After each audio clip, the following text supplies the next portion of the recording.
to order. Let's call the roll. Senator Fitzwater, Here. Schnelting, Brown, Gregory, Shore, Washington, Weber. Quorum being established, we're going to go into the hearing of the 4 bills that we have before us. Senator Hudson, whenever you're ready, hop up here, and Senate Bill 908, you can begin. We're going to do 3 minutes for the sponsor, 2 minutes for witnesses, because we have several bills to get through here. So, Senator, proceed when you're ready. Thank you, Mr. Chair. Appreciate the time today. Mr. Chair, members of the committee, for the record, Brad Hudson, Missouri State Senator, District 33, Stone, Taney, Douglas, Ozark, Texas, Howell, and Shannon counties, otherwise known as God's country. The piece of legislation before you has to do with our Second Amendment rights. This bill provides teeth to Missouri's firearms preemption law and preempts local and county open carry restrictions. Additionally, it lowers from 19 to 18 the age at which a person may obtain a concealed carry permit. Under current law, no political subdivision can regulate the possession of firearms except to prohibit the use of the open carrying of firearms. This act repeals that exception. Additionally, this act provides that any political subdivision that violates the provisions of this act shall be subject to a penalty of $50,000 per occurrence. Any person whose rights are violated shall have standing to pursue an action for injunctive relief in the circuit court of the county in which the action allegedly occurred or in the circuit court of Cole County. Finally, the act requires the court to hold a hearing on the motion for a temporary restraining order and preliminary injunction within 30 days of service of the petition. This legislation is long overdue. Local control is a value that I hold dear. However, when local governments begin infringing upon the constitutional rights of their citizens, it is the responsibility of the state to step in and protect the rights of Missourians. The United States Constitution and Missouri law are clear. The Second Amendment rights of Missourians are fundamental and shall not be infringed upon. And I am happy to take any questions if there are any. Questions for the sponsor. Senator Washington, go ahead. Hi, thank you. You said that you are a fan of local control. I said that I am, let me make sure I get the words correctly, is a value that I hold dear. Yes. So would you agree that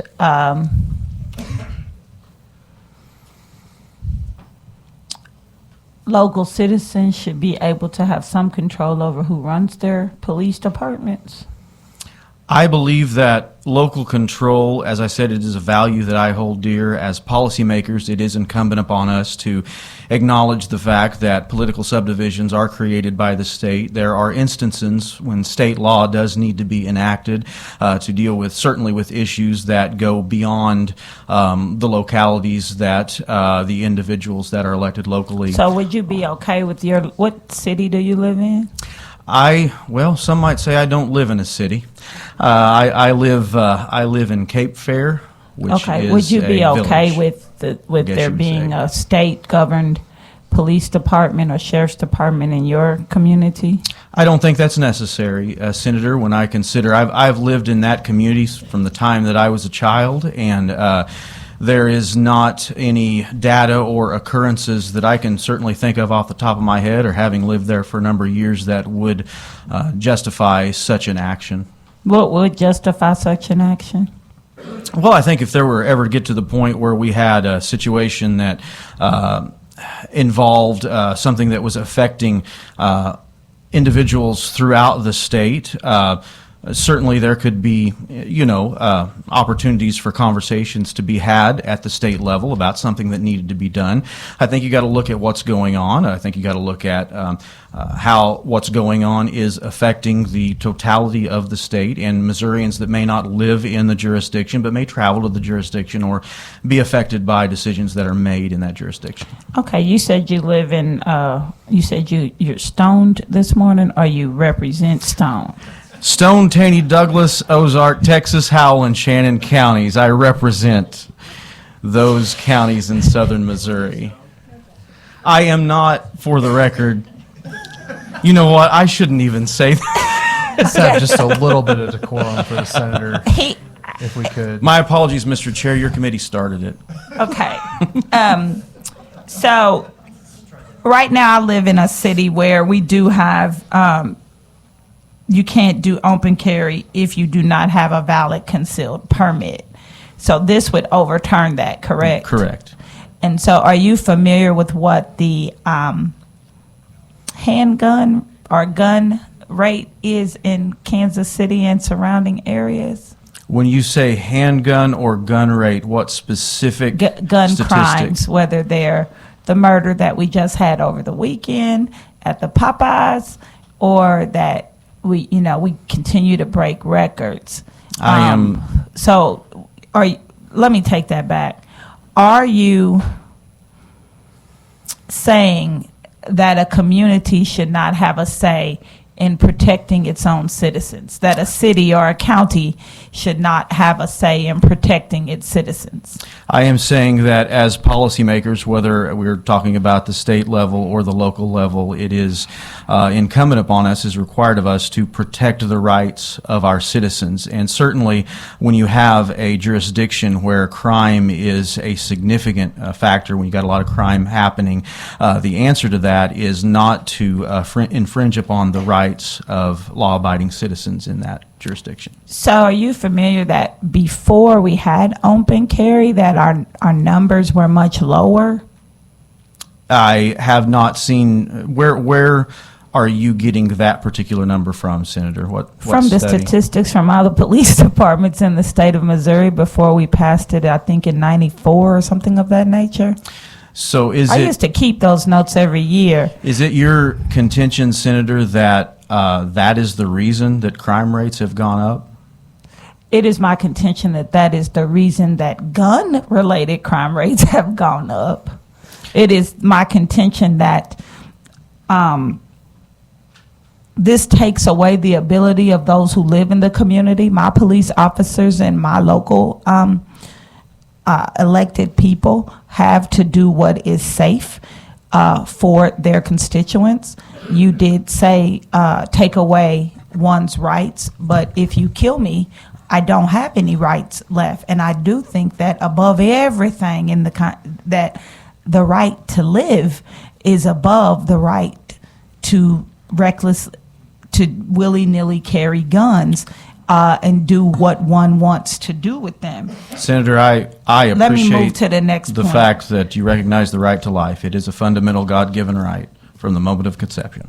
Well, I didn't say the moment of conception, but definitely that's the what I moment said. of breath. And the other thing is lowering it to 18. What are your feelings on minors carrying handguns? We're trying to have an ordinance, and there's really that should be for the whole state, and that actually protects the Second Amendment, because right now the state of Missouri doesn't have anything if you're a minor in possession. And so if I'm a good prosecutor, which my prosecutor in Kansas City is, she's very, very good, a young girl who grew up in the city and is very familiar with what goes on, she can't prosecute them. The only thing she can do is send them to federal court, where they're for sure going to prison for a minimum of 5 years. So would you be willing to have a discussion about that, or how we handle that, so that we can make sure that we keep those minors within our own jurisdiction? Senator, I'm always willing to have discussions with anyone about anything, but when it comes to infringing upon the Second Amendment rights of citizens, that is a line that I won't cross. This particular legislation that I'm proposing does lower the concealed carry age from 19 to 18. Right, and I'm speaking of the children under 18. Would you be willing to put something in on that, because we don't have anything right now? If a child has a gun with a bunch of bullets, we don't have nothing. So if they're caught, it's illegal possession of a handgun, it's a felony, but we can't do anything. We have to send them over to the federal court, which means that the federal court don't take cases unless they know that they're going to put your butt in prison. And so that's kind of what that means. But we can talk about that offline. I appreciate your position on this. You know that I'm not going to agree. I live in a place where right now I can't go to Popeyes for fear of someone shooting me, and they didn't have a valid concealed carry. So right now they would have broken Missouri law. But clearly, if that's going to happen, then if you're telling them that they don't have to have anything and they can just carry guns, wow, my family in Saline County, that's not a problem. But for those of us who live in a community that is already rife with crime and doesn't have resources. In fact, I believe our police department just sent out an email over the weekend saying that they're freezing any hires, which is scary since we're getting the World Cup with the extra 650,000 people. But we don't have the resources to make sure that our schools stay open, or Boys and Girls Club, or other programs that maybe you had when you were growing up. I know that I had to keep kids off of the street. I just would not agree with letting anybody have a gun. And yes, the numbers have gone up tremendously since we have said you don't have to have all the permits that you used to have in the 90s. But thank you, Senator, for always being nice and not being stoned. Thank you for Any the other conversation, questions for the Senator. sponsor? Senator Shelton, go ahead. Thank you, Mr. Chair. Thank you for being here and presenting your bill here, Senator. I think it's important that if you can join the military or if you can vote at age 18, I think making sure that we have that age consistent across the board is important. Agreed. Essentially, and correct me if I'm wrong, essentially your bill provides some sort of legal, I wouldn't say uniformity per se, but legal stability, going from one jurisdiction to another. Absolutely. Right, and I think Yeah. that's probably a pretty important. When I travel up to New England each fall with my family, if you go through multiple states, there are varying jurisdictions, and oftentimes some of them are much more stringent than others, right? And that's their right from state to state to do that, but it can create legal instability or instability. You're not sure what the laws are in that particular area, so Right. you have to be very careful to ensure that. So correct me if I'm wrong, this provides that across the state and ensures that state law preempts. Yeah, we're dealing with a constitutional right here, Senator, and we want to make sure that we have uniformity throughout the state. We're also dealing with existing state law. Missouri's preemption law is existing, and it has been in law for decades. We're adding teeth to that. And then with the concealed carry portion, consistency across the board. We're talking about citizens that the law recognizes are old enough to vote, are old enough to serve in the military. Certainly they should be old enough to be afforded this right. Yeah. Well, thank you for bringing it forward. Thank you, Senator. Thank you, Mr. Senator. Chair. Any other questions for the sponsor? Senator Weber, go ahead. I just want to make sure, one of the challenges on all these bills is, and it's a challenge, I guess, in more and more stuff now, is just everybody operating on different sets of facts. So I want to try, and I'm going to ask the same question to folks that are against the bill, to make sure we're all on the same page on what municipalities can actually restrict right now. So what is your understanding of, they can restrict open carry for everyone, just for conceal and carry holders, or what's the, what municipal power are we actually taking away in this bill? So, Does my question make sense? Yes, it does. Okay. It does. Senator, and I appreciate that question. I think it's important to note that there is, with regard to case law and constitutional carry and other issues, there is some ambiguity. I think there may be one or more individuals that's going to testify later that can talk to you about some of Okay. that. Very simply, what my intention to do with this legislation is to provide teeth to Missouri's preemption law, to make sure that our gun laws are consistent all across the state, and to lower that concealed carry age Okay. from And 19 to 18. I'm just going to ask a question, because my goal here is, obviously, I think we're going to disagree on the bill at the end of the hearing, but my goal is that we will at least, when I say we, being both folks testifying in favor of the bill and those against it, agree on the same set of facts that we're talking about. Appreciate So, that, Senator. Thank you. Any other questions for the sponsor? Seeing none, we'll take our first witness in favor of the bill, and you get 2 minutes, and we'll cut it off and open it up for questions. Please proceed when you're ready, and please fill out a witness form for our records.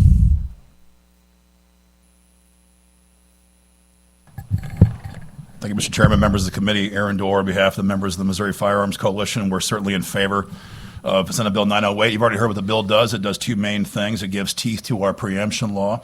Just to be clear, we already have preemption law. It was passed in the 80s, been modified 2 times since then. It's been around for pushing 40 years now. There's never been any actual teeth in the law. And so 2 years ago, Jackson County passed 2 ordinances that were in violation of state firearms laws that limited when an 18 to 20-year-old could carry concealed, and also limited when a person could possess a semi-automatic rifle. There have been lawsuits filed by the AG's office to deal with that issue, but because it's an ongoing problem and it's been discussed multiple times in St. Louis, having something similar to this done, this bill would give actual teeth to the law and give us a chance as gun owners to deal with these counties or cities if they violate the law. But again, it's just current law. We're just adding some penalties into existing law. When it comes to the 18 years of age and to carry, I would just point out to the committee, now I guess I'm already getting low on time, the 3rd Circuit, the 5th Circuit, and the 8th Circuit, our circuit, have all in the last 2 or 3 years struck down the state's requirements to be anything over than 18 years of age to carry concealed. So the Minnesota was the case here in the 8th Circuit. This was 2 years ago. There was a lawsuit against Minnesota's requirement to be 21. The state lost that. They appealed to the 8th Circuit. They lost at the 3-judge panel level. They appealed en banc. They lost that as well. They appealed to the Supreme Court, and the case was not considered. So the idea of being above 18 years of age as a mandate from the state has been struck down in our circuit court, and this would seek to bring this into compliance with the law. Happy to answer any questions. Any questions for this witness? Senator Weber, go ahead. Thank you. I just want to reiterate the question I asked Yeah. the sponsor of the bill. I just want to see if I can get us all on the same page. Yeah, the current law. Oh, excuse me. Go ahead. Yeah. What's your understanding of what this would be actually presenting in terms of municipalities? Right, current law, they are allowed to regulate open carry. The exemption to that current law is with a permit. So this would take away their ability to regulate open carry on anybody in Missouri. Okay, so if you have a permit, a concealed carry permit right now, you can open carry. Correct. If you don't, the municipality can regulate it. That's correct, yes. Okay. Yep. Thank you. Any other questions? Senator Washington, are you Yeah. sure? Yeah. Okay, go ahead. Just for clarity, right? This law would take the municipality's ability away to create that law that says that you have to have a concealed carry permit, correct? Yes, it gives parity across the state. We'd have one set of laws that would How govern much does it these cost to get a municipalities. permit? Oh, I don't even know, Senator. I've got one. It's $50, $100, whatever it is. It's not $50,000. No, it's not. We need those penalties because some jurisdictions continue And to who gets the violate state law $50,000? and knowingly put up ordinances that violate it. Okay, who gets the $50,000? The gun owner whose rights are violated. The gun owner Whose rights are gets violated. the $50,000. Yeah, He the doesn't person have to whose go rights to were court. impugned on. A jury of his peers doesn't decide what goes on with the taxes that were collected by that community. If a jurisdiction's going to put a gun owner down and arrest him and then prosecute him for an illegal ordinance, that gun owner has certainly earned the right to have a penalty rewarded back to him. Yes, Senator. Why? Because the government should not be infringing on our right to keep and bear arms, and if they're going to do that, there needs to be a price paid. What about if you ask me or embarrass me and ask me for my birth certificate when you stop me, and I'm embarrassed because it happens in front of people, which is a tort. I know you didn't go to law school, and I'm sure you'll have a cute little Twitter cartoon about me. Should I get paid for that? Are you asking about the president's deportation policy, Senator? It's a little bit above maybe the pay grade of this Nope, this committee. didn't say anything about deportation. Then I'm not I'm an tracking your American question. citizen. I'm not following your question at all then, Senator. So you're saying, what you said was if you're arrested and prosecuted, that you should be able to get the $50,000, right? I said if a county violates the law, and current preemption law does not give the counties the option to pass local gun control laws at all. So we're comparing an illegal action taken by Jackson County with your hypothetical, which I believe is an enforcement of existing federal law. I didn't go to law school, like No, you said, there is no federal but law it's my that says you understanding can that ask the for my current birth preemption. certificate when you stop me for a traffic ticket. There Yeah. is no law that says that. And Pretty we sure know we you have did not to laws go that to law school. govern some of these things, but There's, as long as I give you my driver's license, you have no right to ask me where I was born. It is not illegal for one to be in the state because they weren't born here. What is illegal is for you to ask me for my damn birth certificate. But nonetheless, so should this go before the voters of these individual places or the state overall when we're talking about taking our citizens' money?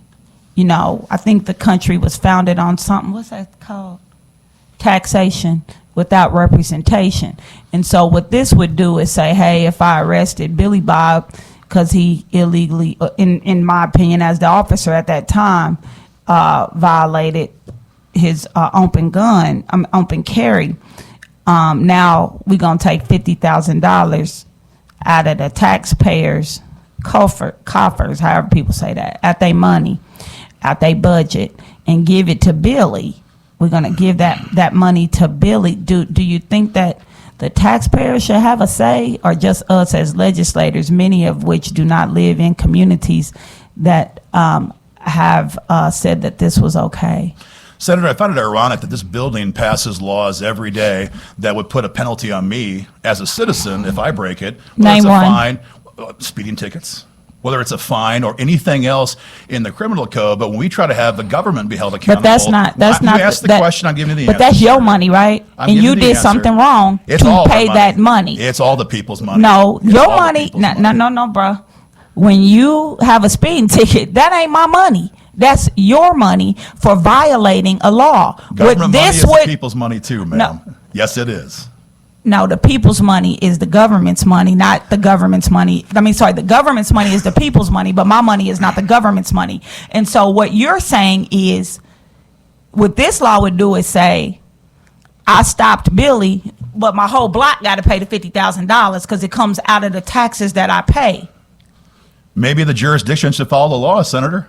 It's pretty simple. Well, maybe you should, then you wouldn't have a speeding ticket. The law is illegal because Jackson County. Who's lacks deemed the- it illegal? Jackson County. Who's deemed it illegal? The Attorney General and State Code. Well, Jackson we can't go County after Attorney General, lacks who's these- already, and I the love her to state- death, but she's already come out and said she's violating laws by postponing stuff like the redistricting, so we're not going to go there. What court of law in the state of Missouri has said that it is illegal for what Kansas City did? I want you to stop saying Jackson County because it was actually Kansas City.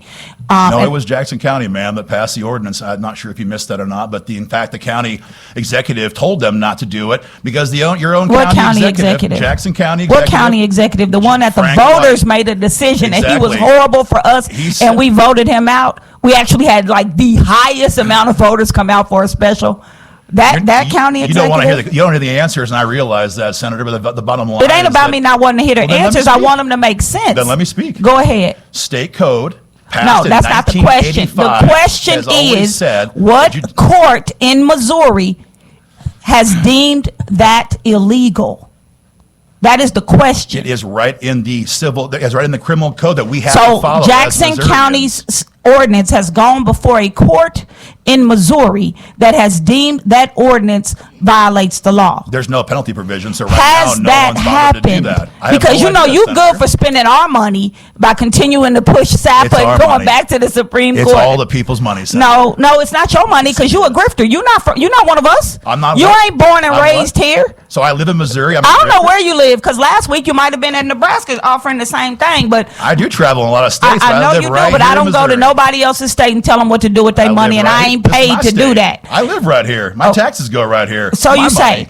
my question You want is, to come to my house and see my gun? I want just one more time for you to answer the question. Has the Jackson County ordinance been deemed unlawful, illegal, violating state law in any court in the state of Missouri? To my knowledge, it hasn't been a challenge. It's gone far enough Okay, yet thank to get you. to that point. Further questions for the sponsor? I intend to. Senator Sherrill, go ahead. Mr. Dort, I know you said you're a Missouri resident. Where do you live? I live in Lincoln County.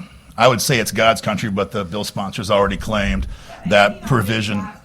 Well, I would say that St. Charles County is God's country. We all have our own definition, I guess. And you may be a resident of the chairman's, correct? I am, in fact. And you have children that go to school? I homeschool them, but we have a lot of children. That's right. Okay. You continue to pay taxes Pay in a lot of Lincoln County? taxes. A lot of taxes. Okay. Just wanted to clarify. Thank you. Thank you. Any other questions for this witness? He is indeed a constituent. Thank you, Mr. Dorr. Anybody else here to testify in favor of the bill?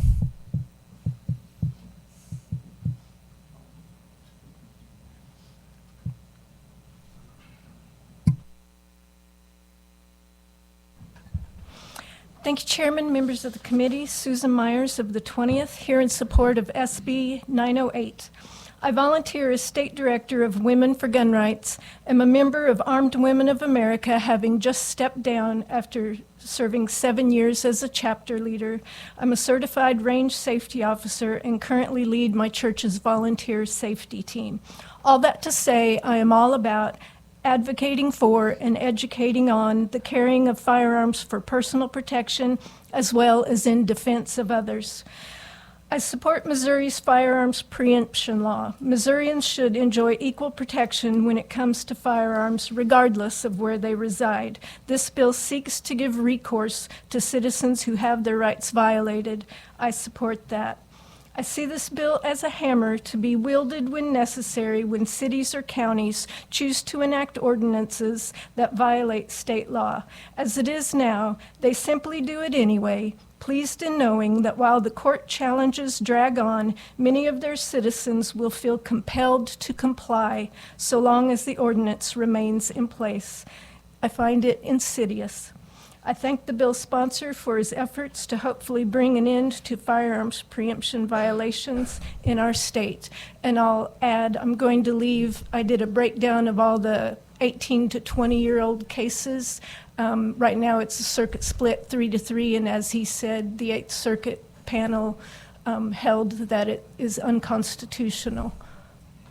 So. Any questions for this witness? Senator Washington, go ahead. Real quick, as always, thank you for coming up. Do you have any evidence that you could provide the committee that a Missouri ordinance has been challenged in court? According to Grok, so I didn't double check it, but I believe... Grok, that's like the Twitter AI thing or something? Right, yeah, AI. Okay. It said that the Attorney General and Gun Owners of America have challenged the Jackson County In ordinance. court, though? Yes. Okay, do you know what court? No, I will be If you happy could get to that look. for yes, us. absolutely. Appreciate it, thank you. Further questions for the witness? Seeing none, thank you for your testimony. Anybody else here to testify in support of Senate Bill 908? Seeing none, anybody here to testify in opposition to Senate Bill 908?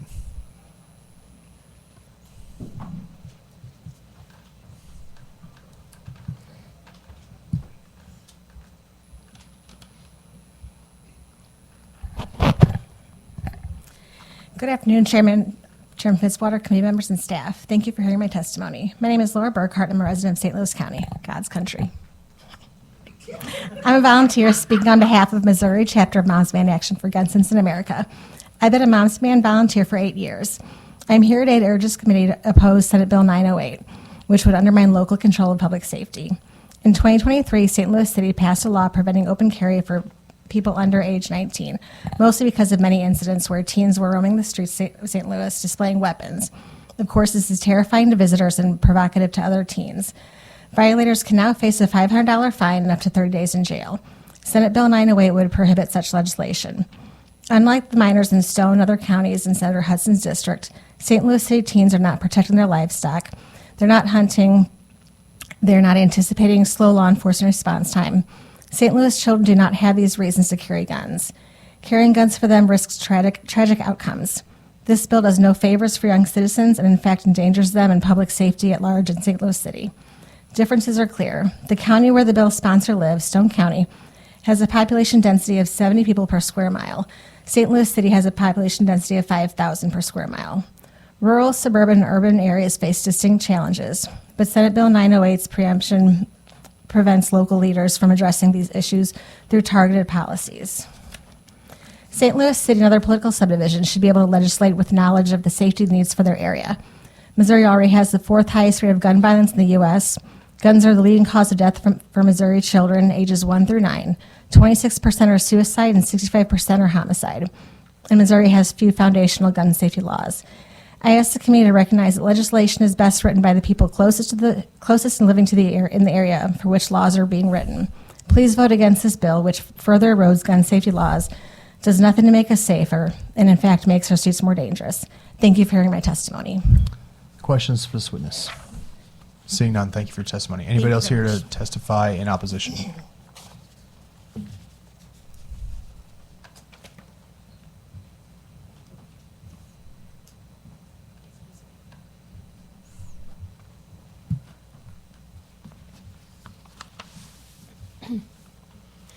Hello, my name is Kay Park. Thank you for hearing my testimony. I'm here on behalf of the League of Women Voters of Missouri to oppose this bill. And the main reason is that the League supports regulating firearms to keep public safety.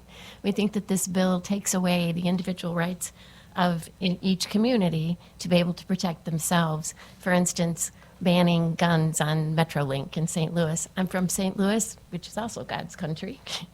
And we just feel that this is something that really harms individual communities to make decisions to make their own communities safe.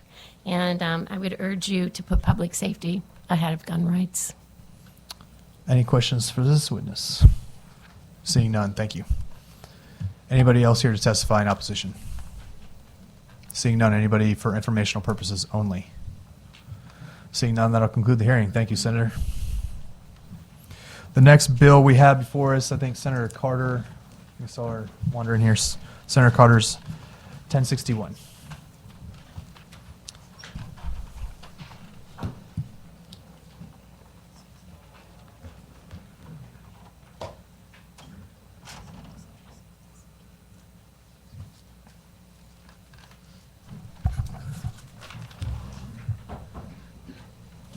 Right.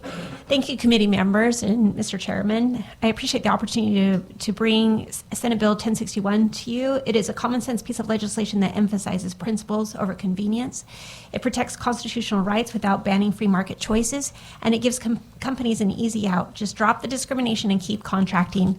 These exemptions, like for legal compliance or credit issues, make it a reasonable and defensible. There are 2 points to this bill I think that are really important. One is the economic point. The firearms industry impacts Missouri. The firearms industry impact Missouri is $2 billion for 2024. Solid leverage for why this matters to taxpayers and jobs. The main points are it prohibits state and local contracts over $100,000 with big firms. Also, those who have 10 plus employees that discriminate against firearm businesses simply because they are firearms. There are exceptions for legal stuff like credit risk, sole source deals, stopping Missouri cash from fueling corporate gun control. And that basically is the nuts and bolts of the bill. This is a bill that we've been working on. Like I said, I think it's a common sense bill. We don't want big corporations basically dictating policies and carving out an industry just because they exist. And so I will turn it over to you. Thanks, Senator. Any questions? Questions for the sponsor? Senator Washington, go ahead. Hi, sister. Thank you for bringing this. So, can you give me some examples of companies that have been discriminated against because of this? Yeah, there's one major business in the state of Missouri that was discriminated against simply And it because, was solely because of their gun laws? just because they were selling guns, yes. Okay, and who discriminated against them? There will be people here to testify. There are lots of examples of corporations and banks that have targeted firearms simply because the businesses of firearms, simply because they exist. Okay, so what about if I'm a nightclub and I've had lots of firearm deaths at my nightclub? Are you saying that the insurance company cannot use actuarial science to determine how much I should pay or if they should even contract with me for an insurance policy? No, that's not what we're talking about. We're talking about examples where big business, big banks have targeted those businesses and saying, we're not going to loan you money. We're not going to allow you to use your credit card machines, PayPal, those types of organizations that were targeting the industry simply because they existed. So you had businesses that, because of the genesis of what they did every day, opening up their store, they were targeted by the big banks and some of these organizations. And the banks put that in writing? Yes. Did they sue the banks? There has been pushback since then, and a lot of them have rolled back a lot of those policies. But again, we don't want anyone being targeted simply because they exist in business. So this has carve outs for if there is a law that's put in place in the state, right? They have to comply with that. So we're wanting to make sure that they are not singly targeted because of the business that they do every day. Okay, so would you be open to expanding that to other forms of discrimination? Protecting You know, other black businesses people, because- women, people of color, zip codes that are discriminated against for certain contracts, failure to be able to get a certain bond amount because of the zip code you're in. Would you be open to I don't including think that? anyone wants to. I'd be happy to have that conversation with you. I don't think the point is we don't want discrimination, right? And so, Well, I don't know. We lifted all our DEI here in this state. Well, I don't think we can have that. I mean, we can continue. We to have no that longer have conversation. MBE or WBE are the things that were put in place to prevent discrimination. We So I can't. want a merit-based system, Senator. And so I think if a company exists and they've been in business and have good credit and they're paying their bills, they should not be targeted simply because of the business that they have. And that's Okay, what. but this you said that addresses. you don't have any lawsuits where a company has filed as a result of this. I haven't looked up all of the lawsuits. Okay, I haven't if you looked up the could lawsuits, but get me We'll that. have the conversation, and I think there'll be testimony also in regards to that. But again, discrimination is the point of the conversation. There has been discrimination that has been imposed on these types of businesses, and so that's what this addresses. Thank you. Further questions for the sponsors? Senator Shore, go ahead. Thank you for bringing this bill. I know this has been an issue on the original purpose of the bill being relating to firearms discrimination. I kind of want to limit it to that, the original purpose of the bill. And one of the things that I don't see is covered, and I may need your clarification, it may be, there are certain banks and credit card companies that are retaliating against somebody who visiting Cabela's or Bass Pro or their local gun shop and then seizing all affiliation with that person to allow them to use that card or partake in their banking industry.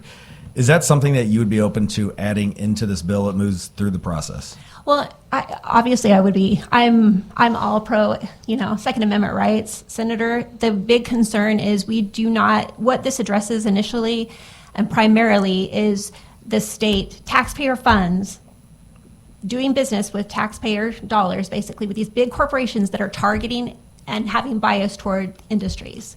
So if we want to expand that, I'm happy to work with you on that. Okay. Yeah, I think under this title and under the original intent of the bill and the Supreme Court's most recent decision on Senate Bill 22, that Right. would fit finally within this topic. So we'll continue I'm to work. happy to work with you. Thank you.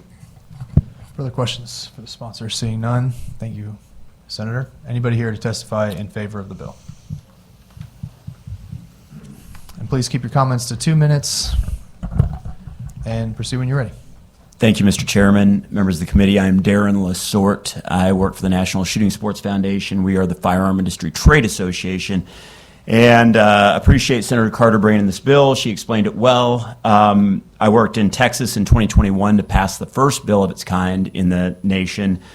Since that, a couple of my other states I worked at and passed it was Louisiana, Oklahoma. From a taxpayer perspective, I moved from Dallas to Columbia last February, year to the day. And from a perspective of a taxpayer, I simply think it's fundamentally wrong for the state to take my money as a taxpayer and hand it to companies simply trying to erode my constitutional rights. That's what these companies are doing. So some examples of some companies doing this would be Citigroup, I think probably the most famous. They have a policy of not working with a single gun store in the entire state of Missouri. And that's because those gun stores all sell magazines that hold more than 10 rounds, because virtually 95% of all self-defense pistols in the state have magazines that carry more than 10 rounds.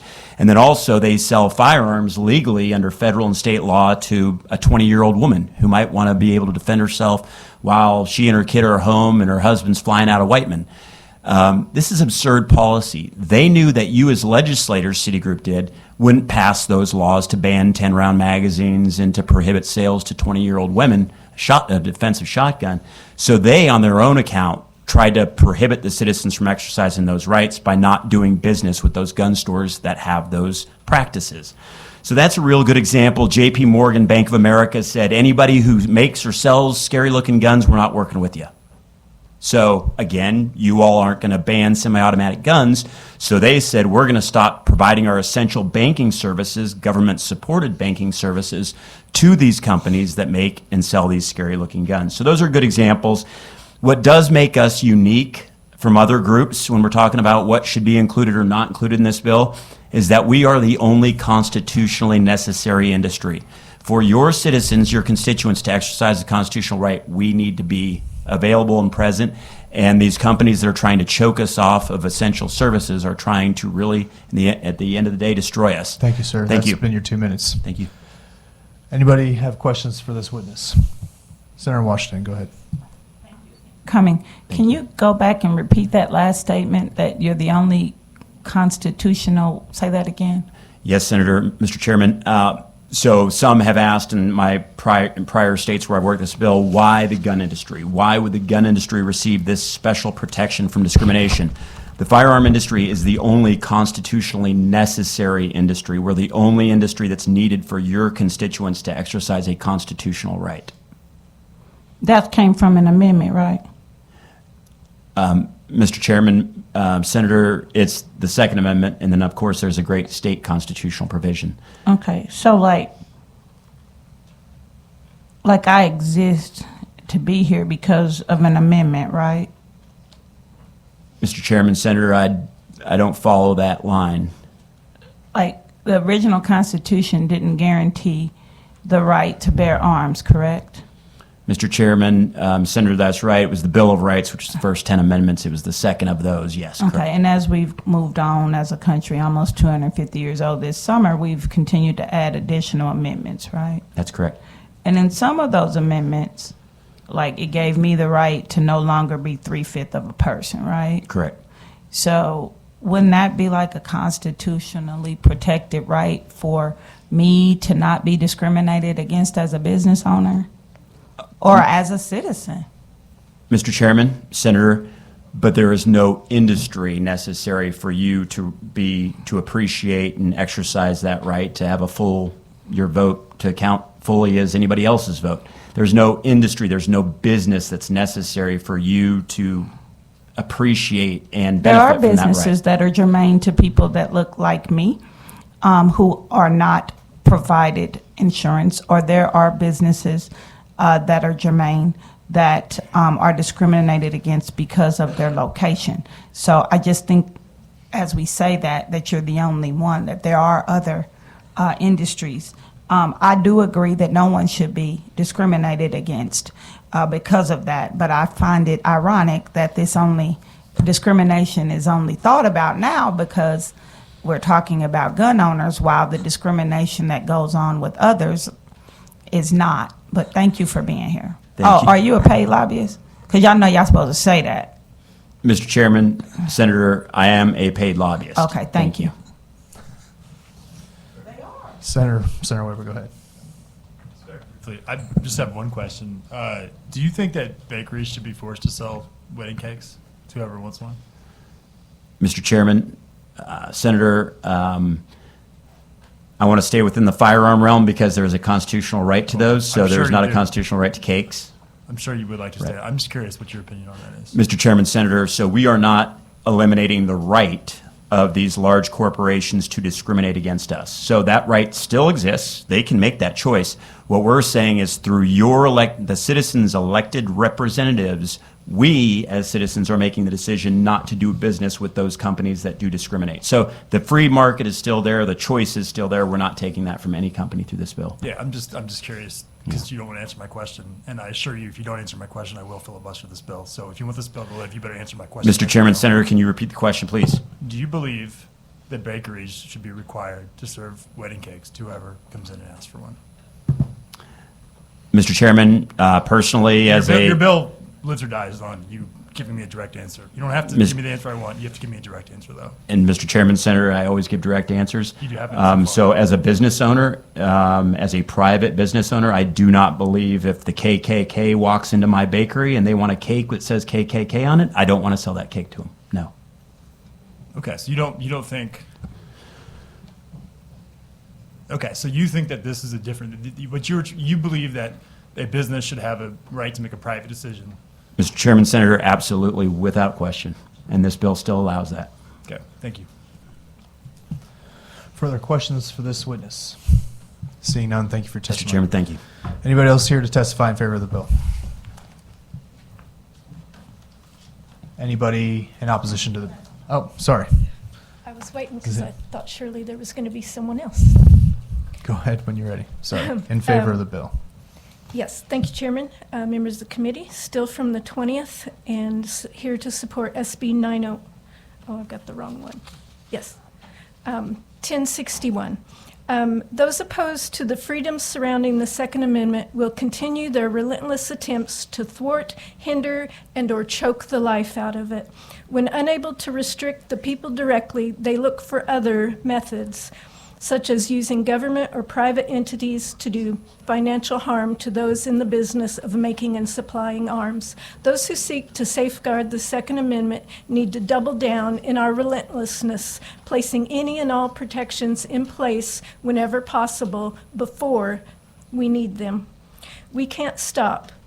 Therefore, it is my hope that the Missouri Senate will decide that this is the session and the moment to enact a slew of 2A protections. It's well past time. I thank the bill sponsor for her efforts to bolster Missouri's 2A defenses. It's very much appreciated. Thank you. Questions for this witness? Seeing none, thank you for your testimony. Anybody else here to support the bill? Anybody in opposition to the bill? Anybody for informational purposes? That'll conclude the hearing on Senate Bill 1061. Thank you, Senator. Thank you.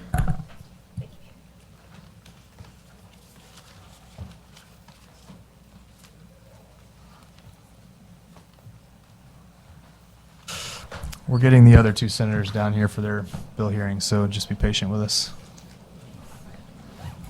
We won't have any executive session today anyway. If anybody's here to wait for that, just know we're not voting on any bills today.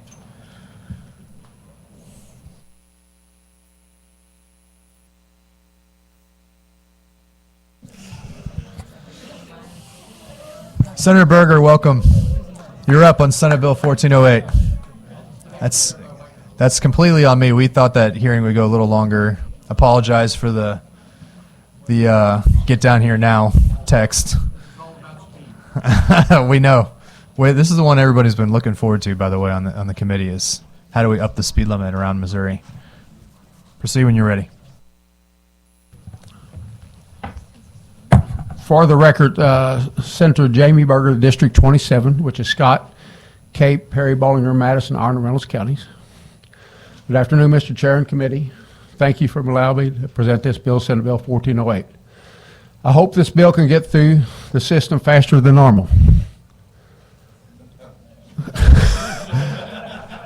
Do you like that? We're trying to speed up the process, no doubt, and this will speed up the process. No, seriously, with all the new safety devices to raise the speed limit to 75 everywhere where it says 70. Now, when the media first rolled this out, they said raise the speed limit to 75 across the state, and I got several phone calls that's too fast on State Highway D, that's too fast on Highway 61, that's too fast on County Road 524. This is only in the rural part of the interstates where the current speed limit is 70 miles per hour. Just go to 75. When I travel down to Memphis, I drive 80 miles in the state of Missouri to hit the Arkansas line. Then I drive 65 miles in the state of Arkansas. I don't see any more wrecks along the state of Arkansas's highways than I do the state of Missouri's highways at all. And their speed limit is 75. I think it's Arkansas, Kansas, and Nebraska bordering states now that their speed limit is 75. I think it's more of a hindrance for people driving 60 or 65 in the passing lane than it is for people driving 75 in the passing lane. I have some friends that frequent Little Rock, Arkansas, and they told me since they raised the speed limits, the flood and flow of traffic is so much better than it was in the past. With all the safety devices, lane departure, adaptive cruise, blind spot alert, airbags, side curtain airbags, crash assist. You know, back in the 80s and 90s when we drove 70 mile an hour, all the safety devices on their old cars and trucks, which were none. Big steering wheels kept us maybe from going through the windshield at some point in time, but nobody wore their seat belts. I think this is something that we need to do. I think it invites better flow of traffic. And I have some exception with the fiscal note. It shows it to be $384,000. I think all we need is a sticker that says 5 over the 0 and put it over the speed limit signs. We don't need to replace all the signs. There's no reason they can't make a sticker to do that. With that, we're welcome to take any questions. Senator, would you be open to making a misdemeanor to stay in the fast lane when you're not passing? Because I think that may come out of this committee.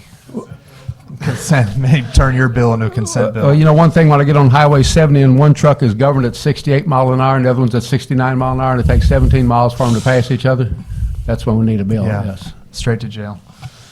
Anybody, any questions for the sponsor of this bill?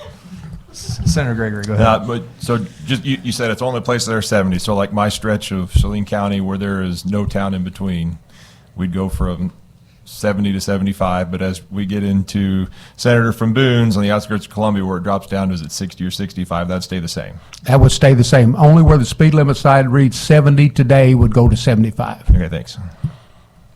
Further questions for the sponsor, Senator Shore? Just wondering, why not 80?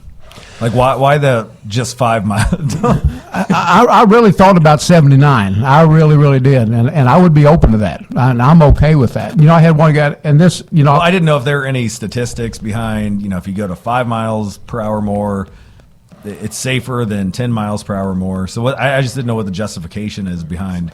I'd be willing to accept an amendment to go to 79. I'm all for that. 79? 79. But not 80? I'd be okay with 80. Okay.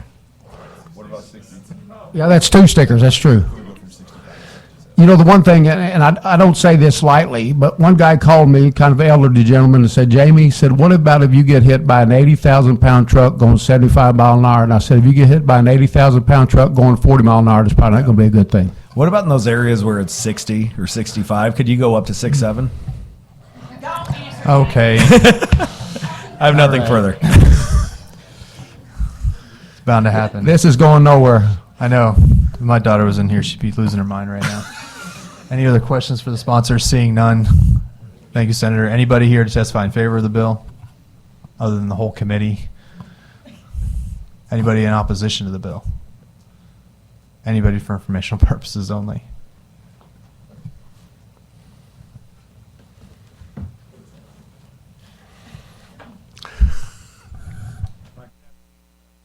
There we go. Sorry about that. Good afternoon, Mr. Chairman, members of the committee. My name is John Nelson. I'm the State Highway Safety and Traffic Engineer for the Missouri Department of Transportation. I do want to provide some information, some of those statistics as the committee considers this bill, just to anticipate what some of the impacts might be from increasing from 70 to 75 miles per hour. So nationally, about 29% of all traffic fatalities are speed related. Here in Missouri, we're about 33%, so 1/3. Was closer to 40% just a few years ago. Every year, speed is the leading contributing circumstance in Missouri's fatal traffic crashes, even more so than impairment and other risky behaviors. According to the Insurance Institute for Highway Safety, higher speed limits not only result in more crashes, but more significantly, they result in more severity. More specifically, the Institute's research indicates that for every 5 mile per hour increase in the maximum state speed limit, there's an associated 8% increase in fatality rates on interstates and freeways. So just for some context, an 8% increase here in Missouri's rural interstate fatality rate would equate to about an additional 3 to 5 traffic fatalities each year. However, it's not only the research that suggests that this increase will occur. Data from our neighboring states demonstrates similar or possibly even worse outcomes. After Arkansas raised their speed limit to 75 miles per hour back in 2020, rural interstate fatalities increased by 27%, and speed-related fatalities on those roads increased by 43%. Kansas saw a 22% increase in traffic fatalities on roadways in which the speed limit was raised to 75 miles per hour, even while overall traffic fatalities in their state decreased by 5% during the same time period. So as the committee considers this bill, I just ask you to consider the safety implications associated with even a 5 mile per hour increase in the interstate speed limits. At a minimum, we should anticipate an additional 3 to 5 deaths on our rural interstates each year, though data from our neighboring states may suggest that it could be more than that.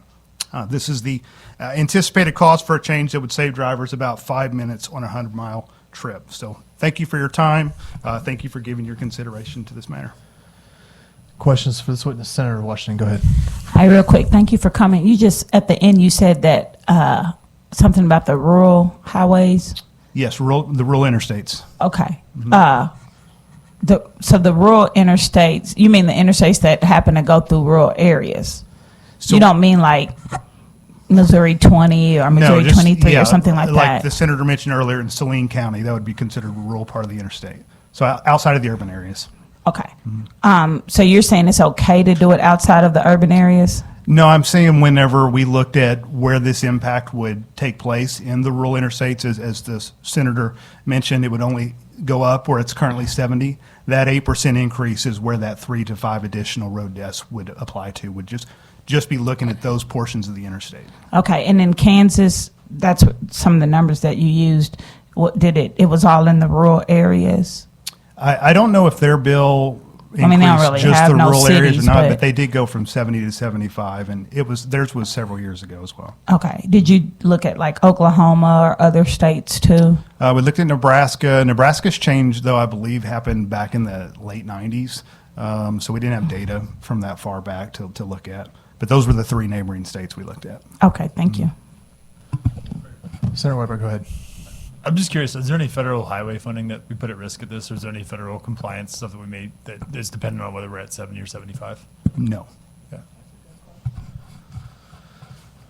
Any other questions? Seeing none, thank you for your testimony. Anybody else here for informational purposes only?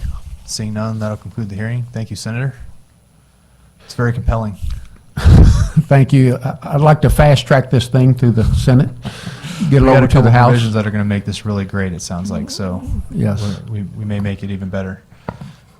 You know, the one thing, and I don't take any deaths lightly by no means, but if the deaths were increasing by very, very much in Oklahoma and Kansas and Arkansas and Nebraska where they've raised the speed limits, I think the public would be clamoring to take them back, and I don't hear that. Okay, thank you, Senator. Senator Bean, you're up next. Senate Bill 1033.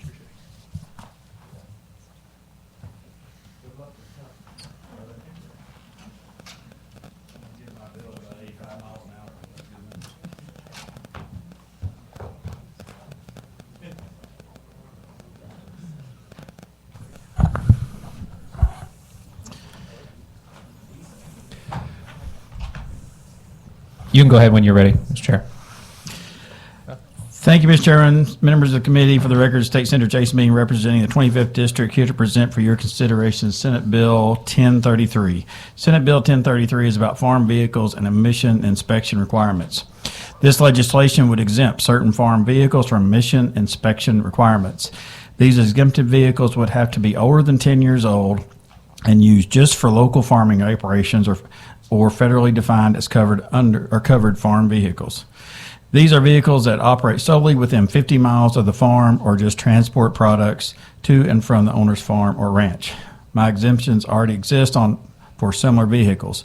Other examples, vehicles exempted from emission inspections requirements include school buses, vehicles that are heavy-duty diesel powered that can carry more than 8,500 pounds, and vehicles manufactured before 1996. Last year, this committee voted this legislation out of committee unanimously, and there was 0 opposition testimony. I would appreciate your support again for this, again this year. And just kind of give you an example when it comes to farming, we use trailer trucks that have these emission requirements on there.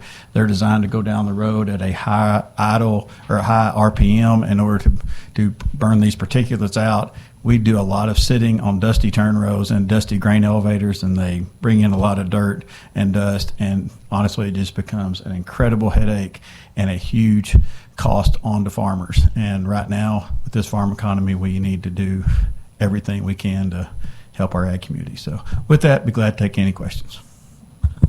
Any questions for the bill sponsor? Senator Schroer, please proceed.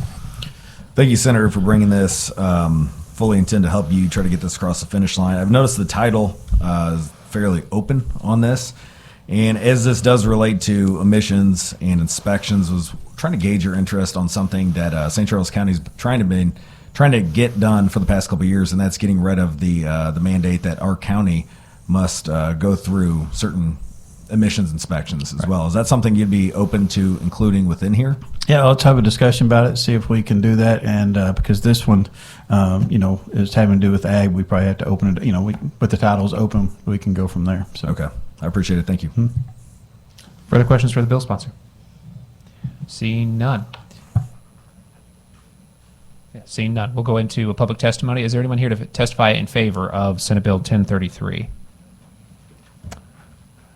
Just to make sure you have your witness form filled out, sir, and then proceed when you're ready.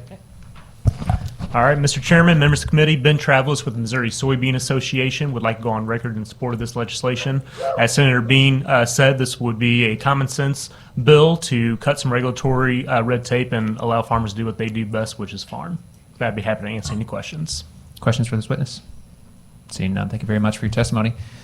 Anyone in favor? We'll just do that. We'll keep going favor and then opposition. Just go ahead and proceed when you're ready. Mr. Chairman, Shannon Cooper today representing Missouri Cattlemen's Association. We just want to go on record in support of the legislation. Be happy to answer any questions. Any questions for the witness? Seeing none, thank you very much. Anyone else here to testify in favor of Senate Bill 1033? Just go ahead and proceed when you're ready, sir. Good afternoon, Mr. Chairman, members of the committee. Mark Figgenbaum with Missouri Farm Bureau, testifying in favor of SB 1033. Getting these vehicles fitted for inspection can be fairly costly, and they don't drive as much as a lot of other vehicles that do currently have these exemptions, and for those reasons, we're in support. Any questions for this witness?